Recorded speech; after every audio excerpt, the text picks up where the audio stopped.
Bom dia. Efésios 2.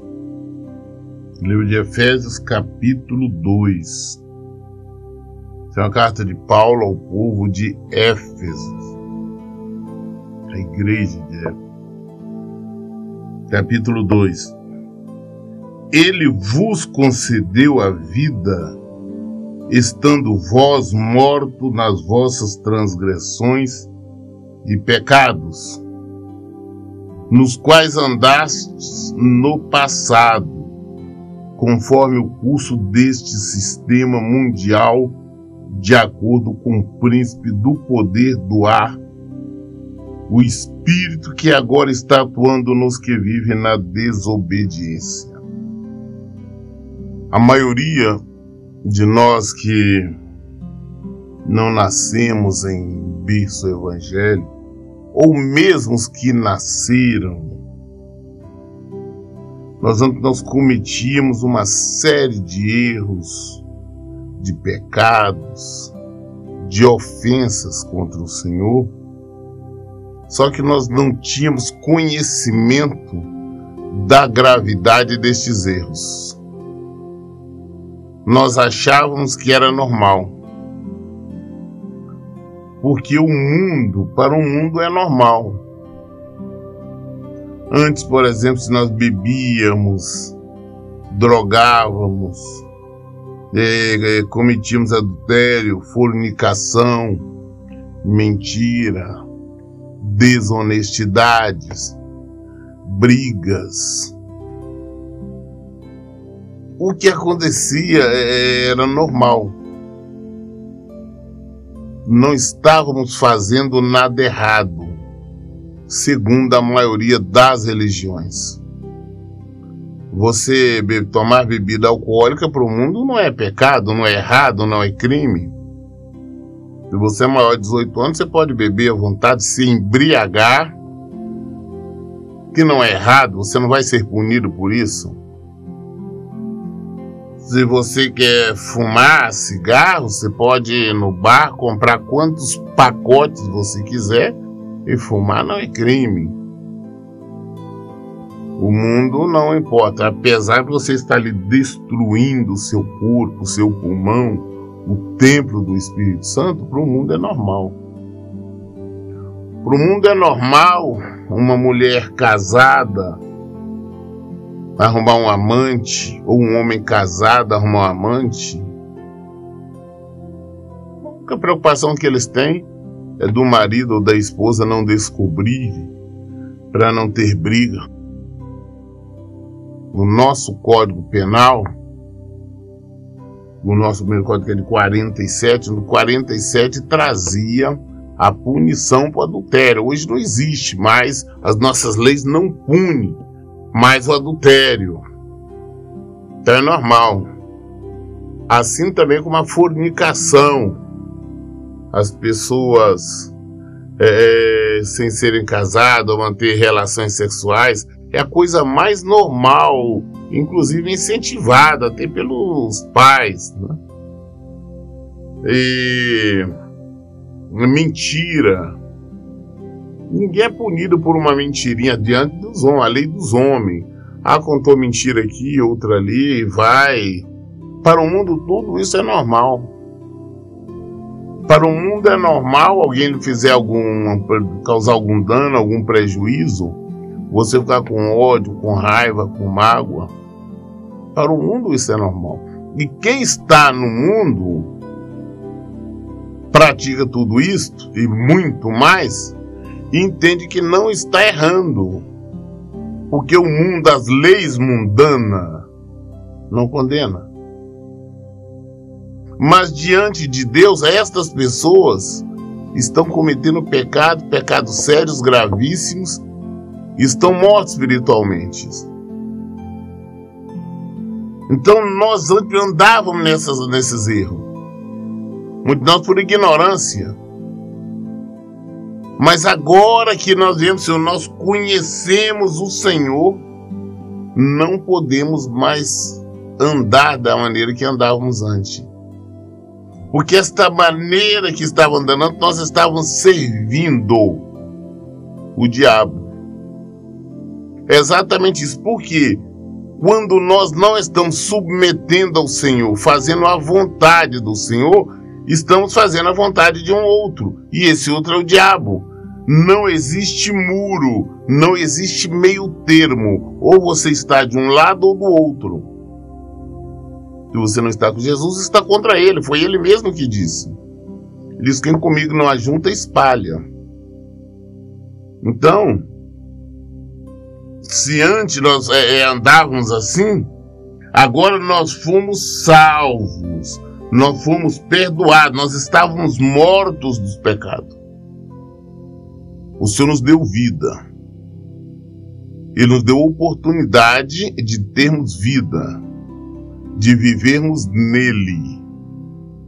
Por este motivo que nós temos que nos render a ele e viver de acordo com os preceitos dele. Senão nós vamos perecer. Ou então nós vamos estar assumindo que somos servos do diabo. Quando rejeitamos a Cristo, e nós rejeitamos quando nós resolvemos não obedecê-lo, não praticar a palavra dele, nós estamos assumindo que somos servos do diabo. E os servos do diabo padecerão juntamente com ele por toda a eternidade. Então nós não podemos andar como andávamos no passado. Nós conseguimos a salvação de graça, sem fazer nenhum sacrifício. Quem fez o sacrifício foi Jesus. Parabéns, Paulo começou dizendo assim: ele vos concedeu vida, estando-vos mortos nas vossas transgressões e pecados, nos quais andastes no passado, conforme o curso desse sistema mundial, de acordo com o príncipe do poder do ar, o espírito que agora está atuando nos que vivem na desobediência. Da maneira como nós andávamos ontem, servindo o diabo mesmo, hoje a maioria, o mundo anda, as pessoas que estão no mundo andam e acham normal, e por isso nos condenam e acham ruim. Anteriormente, todos nós também caminhávamos entre eles, buscando satisfazer as vontades da carne, seguindo seus desejos e pensamentos, e éramos por natureza destinados à ira. Nós estamos destinados à ira de Deus. Nós fazíamos o que não prestava, o que não devia, porque assim como o mundo, o diabo faz com que as pessoas acreditem que tem que ser feliz, que tem que desfrutar de uma melhor aqui. Que você tem que viver, curtir. Deus não quer que você seja infeliz. Deus não quer que você sofra. Deus quer que você viva em constante alegria, desfrutando, faça o que der vontade.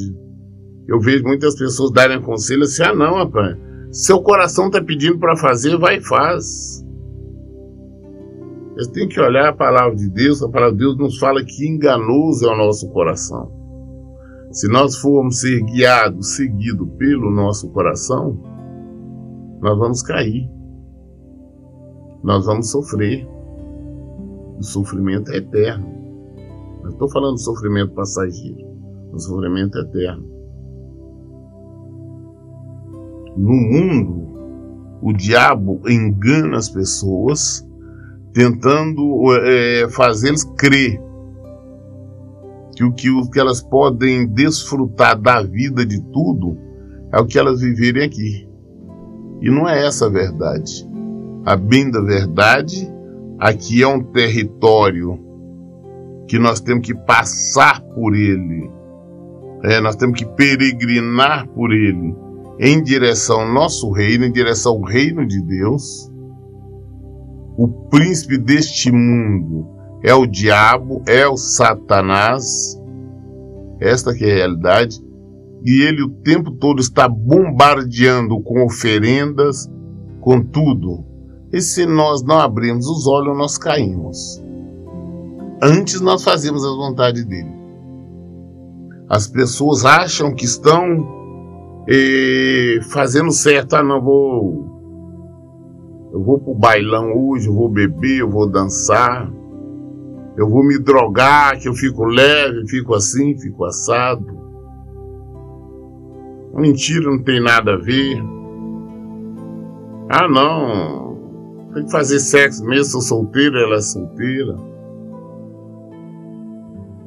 Não sabe que estão sendo enganados, que elas estão se destruindo e destruindo outras pessoas também. Mas quando vêm conhecer o Senhor, essas pessoas se arrependem, choram amargamente. Antes nós andávamos assim, hoje não podemos mais, porque hoje nós conhecemos Cristo.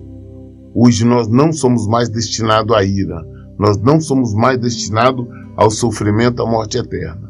Somos destinados à vida. Versículo 4. No entanto, Deus, que é rico em misericórdia, por meio do grande amor com que nos amou, deu-nos vida com Cristo, estando nós ainda mortos em nossos pecados. Portanto, pela graça sois salvos.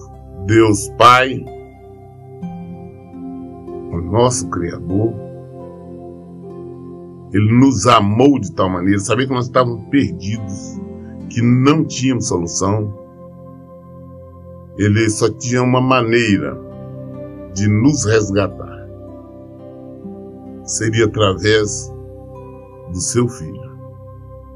Ele enviou seu Filho único, seu Filho unigênito. Uma palavra diz, para todo aquele que nele crê não pereça, mas tenha vida eterna.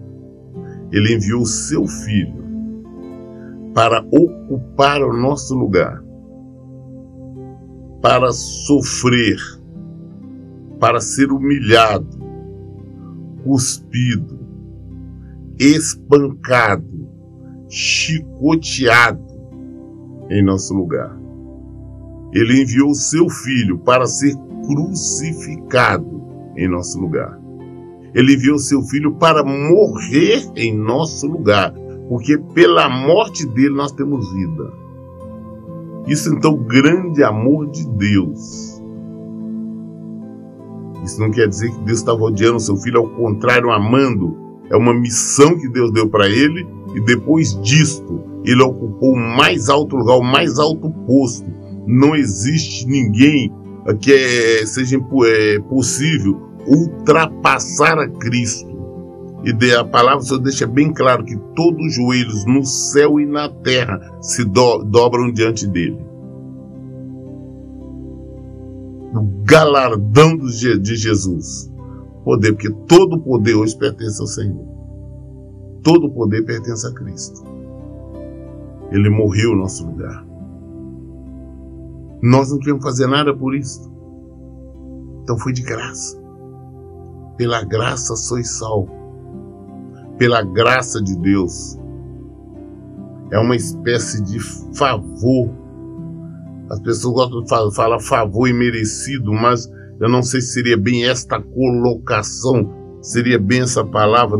Deus não nos fez favor, Ele simplesmente entendeu de nos salvar pelo seu amor. Então veio a salvação a todos. Por um homem veio a morte. Foi Adão, seria o primeiro Cristo. Foi derrotado no paraíso. Jesus venceu no deserto. Pela graça sois salvos. Deus nos ressuscitou, versículo 6. Deus nos ressuscitou com Cristo e com Ele nos entronizou nos lugares celestiais em Cristo Jesus, para revelar na eras vindouras a suprema riqueza da sua graça, por intermédio da sua bondade, para conosco em Cristo Jesus. Deus nos ressuscitou em Cristo. Nós temos vida hoje em Cristo. Nós estávamos mortos. Para ter vida novamente, só depois de ressuscitar. Então o que aconteceu? Estávamos mortos no pecado. Mas através da morte de Jesus nós já ressuscitamos. Ressuscitamos em Cristo. Então, ou seja, Nós podemos ter vida. Nós temos vida porque é através de Jesus. Mas esta vida que nós temos hoje, ela só é realmente válida, nós somente desfrutaremos dela se nós estivermos com Ele. Caso contrário, nós padeceremos por toda a eternidade. Grande amor de Deus, para que nós pudéssemos estar no reino do seu Filho amado. Porquanto pela graça sois salvos, por meio da fé.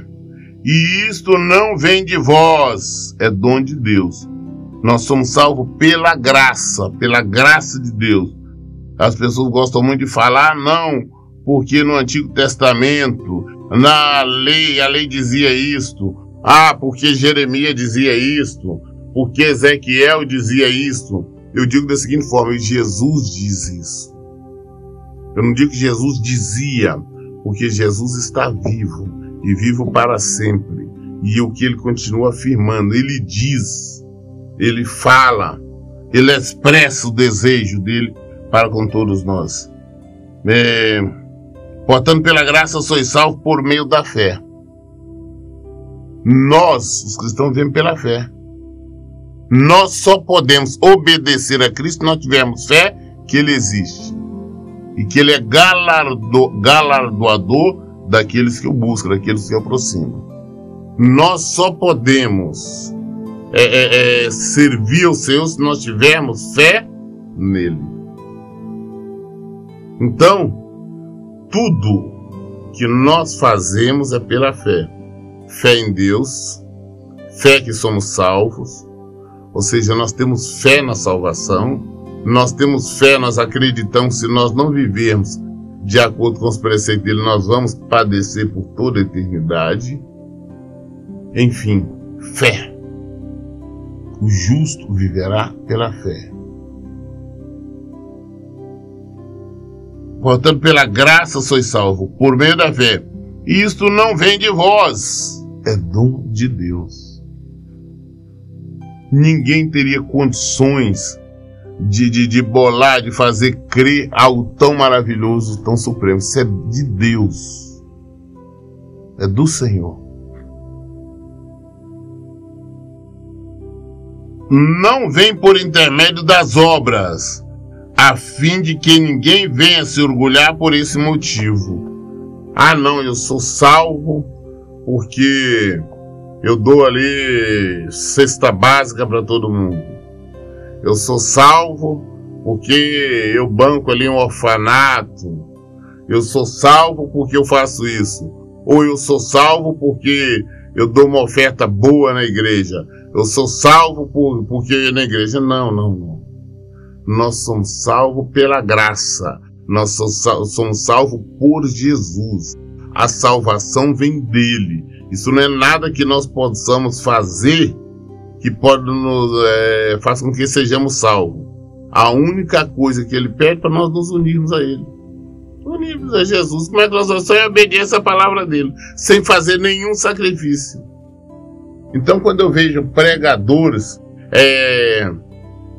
fazendo desafios tolos, extorquindo, eu digo extorquindo mesmo, as pessoas, eu vou fazer um desafio aqui, você desafiado a trazer tanto, vamos desafiar Deus.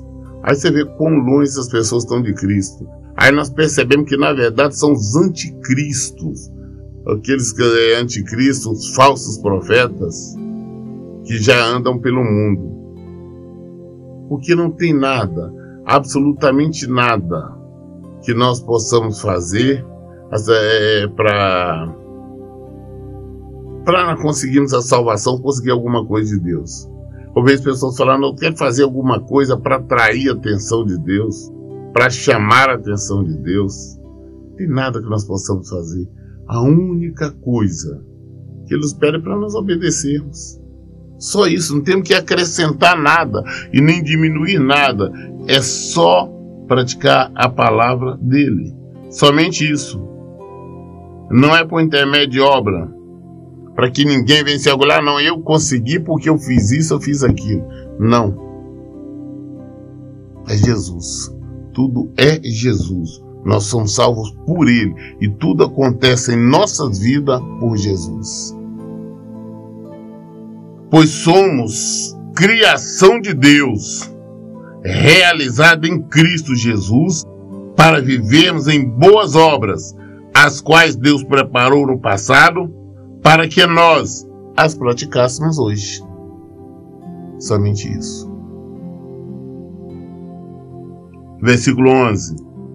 Portanto, lembrai-vos de que anteriormente era gentil por natureza, chamado incircuncisão, pelos que chamam circuncisão feita no corpo por mãos humanas. Estava naquela época sem Cristo, separado da comunidade de Israel, estranho à aliança da promessa, sem esperança e sem Deus no mundo. Antes estávamos longe, afastados. Antigamente, era obrigatório na época da lei a circuncisão. A circuncisão é um sinal feito ali no prepúcio de todos os homens, todas as crianças. Era com 8 anos de idade e tinha que fazer. Aqueles que não fizessem já não era considerado pertencente ao povo de Deus, à comunidade de Israel. Na antiga lei. Apesar que a circuncisão também ela é anterior à lei, porque o primeiro a circuncidar também foi Abraão, o filho dele. Então as pessoas falam muito também, não, isso aconteceu na lei, mas na verdade é anterior à lei. O que ocorre? Então todos aqueles não eram considerados realmente afastados. Então nós, que não somos judeus, éramos considerados pecadores, povo longe de Deus, mesmo porque nós não temos o hábito, o costume de circuncidar. Então, quem não era circuncidado era considerado, então, povo que não pertencia ao Senhor. Mas através de Jesus disse, olha, eu não quero você circuncidar a carne não, mas o coração. Nós temos que circuncidar os nossos corações. Nós temos que ter um coração voltado para o Senhor. Não fazer ferimento em nossa carne. Então, hoje nós temos a promessa, hoje nós temos esperança e hoje nós temos Deus. Apesar de estar aqui no mundo, nós temos o Senhor. Antes nós estávamos totalmente perdidos. Agora não mais. Então, nós temos que reconhecer a salvação em Cristo. E de graça. Pela graça. A graça do Senhor. Todavia, agora em Cristo Jesus, versículo 13. Todavia, agora em Cristo Jesus, vós, que antes estáveis distantes, fostes aproximados mediante o sangue de Cristo. Nós que estávamos longe, não tinha esperança, voltamos, nos aproximamos do Senhor agora, pertencemos à família dele agora, através do sangue de Cristo, através do derramamento do seu sangue, através da sua morte, que nos veio a vida. Então, através do sangue de Jesus, é que nós temos vida. Eu fico observando quando eu vejo pessoas querer repreender o mal, expulsar demônios, no sangue de Jesus. O sangue de Jesus foi para nos dar vida. O sangue de Jesus não é para expulsar demônios, não. O sangue de Jesus não é para, estou expulsando, o sangue de Jesus tem poder, não. O sangue de Jesus não é assim, não. Você expulsa os demônios em o nome de Jesus, não o sangue de Jesus. Tá? Porquanto, versículo 14, porquanto ele é a nossa paz, de ambos os povos fez um só, e derrubou o muro da separação em seu próprio corpo, desfez toda inimizade ou seja, anulou a lei dos mandamentos, expressa a ordenança, para em si mesmo criar dos dois um novo ser humano, realizando assim a paz. Então Jesus acabou com essa separação, com essa divisão que existia circunciso e incircunciso. Acabou isso. E olha que interessante, nós temos que pensar sobre isso, que as pessoas não querem aceitar, mesmo porque buscam facilidade, buscam a maneira de justificar os seus erros, buscam a maneira de justificar os seus pecados. Eu digo porque muita gente quer usar a lei. Ah, mas a lei diz isso, a lei diz aquilo. O que a lei diz não importa, não interessa. A palavra diz o que aqui? Desfez toda inimizade, ou seja, anulou a lei dos mandamentos, expresse ordenanças, para em si mesmo criar dos dois um novo ser, um ser humano, realizando assim a paz. Jesus acabou com a lei, porque a lei se cumpriu em Jesus. Então não vivemos na lei, nós vivemos na graça. Nós somos salvos pela graça. Então não adianta nós tentarmos buscar uma justificativa lá em Levítico, em Deuteronômio e outra coisa qualquer. Nós temos que buscar em Jesus, que a resposta é Ele. Toda aquela lei se cumpriu nele. Ele desfez a separação. Antes, na época da lei, nós éramos estrangeiros, nós não tínhamos acesso ao Pai, as coisas segundo as leis.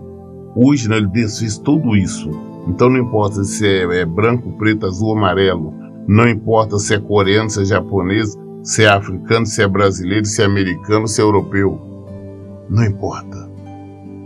O Senhor está lá, a igreja dele acabou. Ele é a cabeça da igreja. Jesus é a cabeça. E reconciliar um novo ser humano, realizando assim a paz.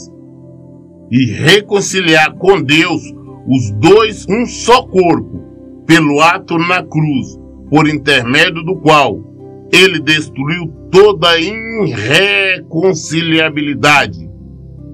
E vindo ele, proclamou a paz para vós que estáveis longe, da mesma forma para os que estavam perto, pois por meio dele, tanto nós como vós temos pleno acesso ao Pai por um só Espírito. Acabou com toda a separação, e através dele, não importa qual país, não importa quem é, qual povo que é um índio, não interessa. Temos acesso a Deus, Pai, através de um só Espírito. Qual é esse Espírito? Através de Jesus. Nós temos acesso a Jesus, a Deus, através de Jesus. Jesus nos ensinou que tudo o que quiséssemos, nós deveremos pedir ao Pai em o seu nome. Portanto, não sois mais estrangeiro, nem imigrante, pelo contrário, sois concidadão do santo e membro da família de Deus, edificado sobre o fundamento dos apóstolos e dos profetas, sendo o próprio Cristo Jesus, a principal pedra angular deste alicerce.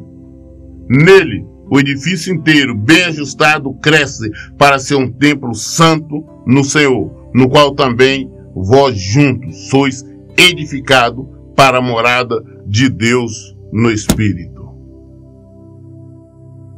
Concluímos, nós lemos hoje o livro de Efésios, capítulo 2.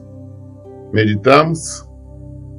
E toda dúvida, tudo aquilo que nós não entendemos ou não compreendemos, nós procuramos achar as respostas, esclarecer as dúvidas na Bíblia. Por isso eu digo, em todo o tempo, leiam e pratiquem a Bíblia. Que Deus abençoe. Tenha um bom dia.